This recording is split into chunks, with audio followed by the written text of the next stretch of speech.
غیر شیعہ لوگوں یا اہل مغرب کو تمام تر خامیوں کے باوجود شیعہ مذہب میں خمینی یا خامنائی کی پذیرائی عجیب لگتی ہے۔ ہمارے بہت سے لوگوں نے یہ خیال کیا تھا کہ خامنائی بھی اسی طرح کے ایک ڈکٹیٹر ہے جس طرح عراق میں صدام حسین اور لیبیا میں قذافی تھا۔ درویش کا ماننا ہے کہ وہ چاہے ان سے بڑا ڈکٹیٹر بن جائے، لیکن جب تک شیعہ عوام میں اس کی حیثیت مرجع کی ہے، راسخ العقیدہ یا مذہبی الذہن شیعہ خواتین و حضرات میں اس کی عقیدت کم نہیں ہو سکتی، چاہے اسے منتخب کرنے والے محض 100 شیعہ علماء ہوں یا محدود سے آیت اللہ صاحبان۔ صدیوں سے شیعہ نے علی کی یہ بدقسمتی رہی ہے کہ ان کے ائمہ سیاسی جدوجہد میں جانیں قربان کرتے رہے، مگر ان کے حصے میں سوائے شہادتوں کے کچھ نہ آیا۔ آجا کے ایجپٹ میں ایک مدت تک فاطمی حکمرانی ملی، مگر سنی کرد صلاح الدین ایوبی نے اس کا بھی کام تمام کر ڈالا۔ اب اتنی حسرتوں کے بعد مذہبی مرجع کی ولایت فقیہ پوری طاقت کے ساتھ ایران میں قائم ہوئی ہے، تو بھلا وہ اسے اتنی آسانی سے کیسے جانے دیں گے؟ رد انقلاب کے لیے بہت بھاری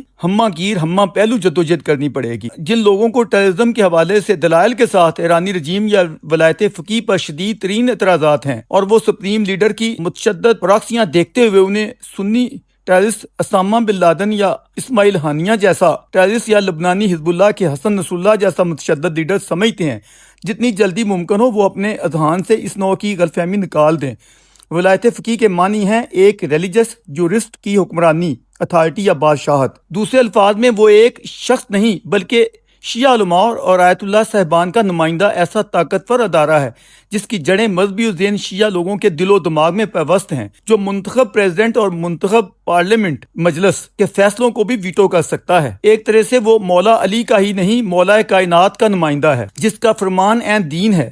بلا شبہ ایران میں لبرل سیکولر ذہن کے حاملین شیعہ عوام تعداد میں راسخ العقیدہ لوگوں سے کم نہیں، زیادہ ہیں۔ بیرونی ممالک میں آباد بڑی ایرانی کمیونٹی کی بھرپور حمایت بھی انہیں حاصل ہے، لیکن ان لوگوں کا مسئلہ یہ ہے کہ وہ ان اسلامی جہادی ملاؤں جیسی عقیدت حاصل کر سکتے ہیں، نہ ان کی طرح اپنی جانیں قربان کرتے ہوئے رتبہ شہادت پر فائز ہونا پسند کرتے ہیں۔ وہ شاید اخروی جنت کی بجائے اپنی موجودہ دنیا کو بہشت بنانا چاہتے ہیں، اس لیے وہ زندگی سے پیار کرتے ہیں اور اسلامی پاسداران کی طرح زندگیاں قربان کرنا نہیں چاہتے۔ اس پس منظر کے باوجود ایرانی رجیم کو اس امر کا ادراک ہونا چاہیے کہ وہ آج 21ویں صدی سے گزر رہے ہیں، کوئی 7ویں یا 8ویں صدی عیسوی کے باسی نہیں ہے۔ مذہب کا جنونی ہتھیار آخر کب تک چلے گا؟ آج آپ کی قوم کو خون ریزی و جنونیت کی نہیں، ایک پرسکون خوشحال زندگی کی ضرورت ہے۔ ٹرمپ جیسے غیر ذمہ دار لیڈر کی حماقتوں سے بلا شبہ آپ لوگوں کو بہت فائدہ پہنچا ہے، لیکن تلخ زمینی حقائق اس سے کہیں زیادہ خوفناک ہیں۔ آپ اپنے انقلاب کو دیگر سنی یا شیعہ اقوام میں برآمد کرنے کی لا حاصل خواہشات سے دستبردار ہو جائیں، یہود یا اسرائیل دشمنی کا خبط اپنے اذہان سے کھلچ ڈالیں۔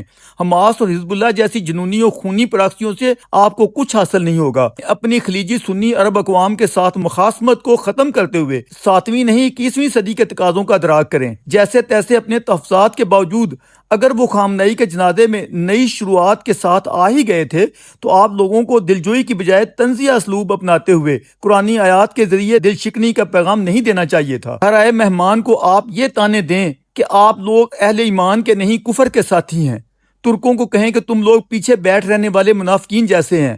آیات کی یہ مارتے ہوئے آپ لوگ ذرا وہ منظرنامہ ضرور ملاحظہ فرما لیں جب دمشق کی اموی مسجد میں لٹے پٹے کربلا کے حسینی قافلے کو اپنے پاس آنے پر اس نوع کی آیات سنائی جا رہی تھیں، وَتُعِزُّ مَن تَشَاءُ وَتُذِلُّ مَن تَشَاءُ، یعنی قرآنی آیت کے ذریعے اہل بیت کو یہ جتلایا جا رہا تھا کہ خدا نے جسے چاہا ہے اسے عزت دے دی ہے اور جسے چاہا ہے اسے ذلت دے دی ہے۔ آج آپ مانتے ہیں کہ امویوں کا اپنے مطلب کی مطابقت میں قرآنی آیات کا منفی استعمال غلط تھا۔ اگر یہ طعنہ بازی تب غلط تھی تو آج بھی غلط ہے۔ آپ لوگوں کو امویوں کی روایات پر ہرگز نہیں چلنا چاہیے تھا، جن کے خلاف آپ لوگ 14 صدیوں سے بولتے ماتم کرتے چلے آ رہے ہیں۔ انہوں نے اہل بیت سے سیاسی مخاصمت کو مذہبی مخاصمت میں بدلنے کی کوشش کی۔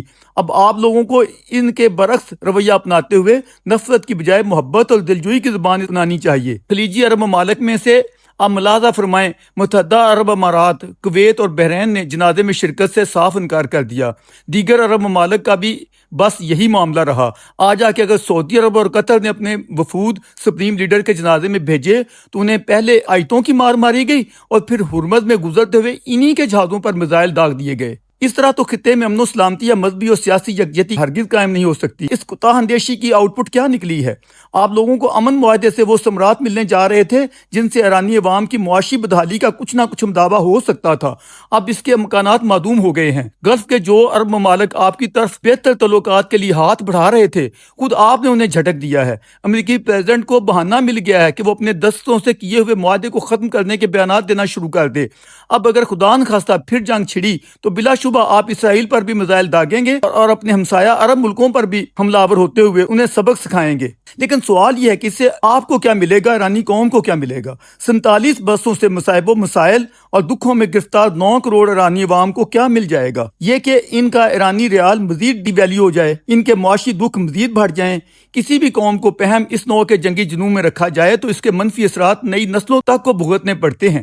افراتفری و نارکی میں کچھ بھی ہو، ترقی و خوشحالی بحال نہیں ہو سکتی۔ آج الحمدللہ رہبر اعلیٰ سید علی خامنائی کی اپنے کنبے کے ساتھ اپنے شہر مقدس میں تدفین ہو گئی ہے، لیکن یہ کوئی آئیڈیل صورتحال تو نہیں۔ امام خامنائی اور ان کے کنبے کو جس بے دردی سے شہید کیا گیا ہے، یہ خوشی کی نہیں دکھ کی بات ہے۔ اسے گلوریفائی کرنا مزید افسوسناک ہے۔ خدا کرے کہ کسی کو بھی کبھی ایسی چوٹ نہ پہنچے۔ سرخ جھنڈوں کے جھرمٹ سے آپ نے اپنے لوگوں میں انتقام کی جو آگ بھری ہے، یہ ٹرمپ اور نیتن یاہو کا سر لیے بغیر ٹھنڈی نہ ہوگی۔ اب امام مہدی سے بھی زیادہ کسی مختار سقفی کے ظہور کی انتظار رہے گی۔